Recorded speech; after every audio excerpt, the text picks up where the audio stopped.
Koreys tilini yaxshi ko'rasizmi? Ha, Nima uchun? harflari oson, o'rganish oson. Koreyan nimasi yoqadi sizga? Koreyan ovqatlari yoqadi. Qanaqa ovqatlari? Kimchi, kimbap, ramyon, shunaqa, shunga o'xshash.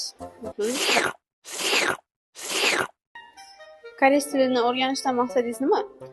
Koreya universitetlari kuchli bo'lgani uchun Koreyaga ketish. Koreys tilini nima uchun o'rganyapsiz? Koreyskiy dramalar ko'raman, shularni yaxshi o'rganish, tushunish uchun. Koreys tilini o'rganishdan maqsadingiz nima?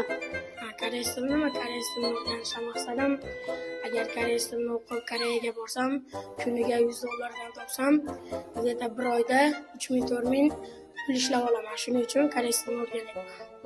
No way!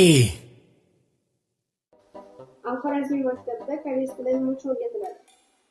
Avvalambor assalomu alaykum. Albatta ko'p tilni bilgan o'quvchi dunyoni albatta biladi. Qolaversa O'zbekistonimizda rivojlantirishga juda ham katta hissasini qo'shadi. Bu birinchi sabab. Ikkinchi sabab ustozimiz juda ham kuchli bilimli bo'lganligi uchun.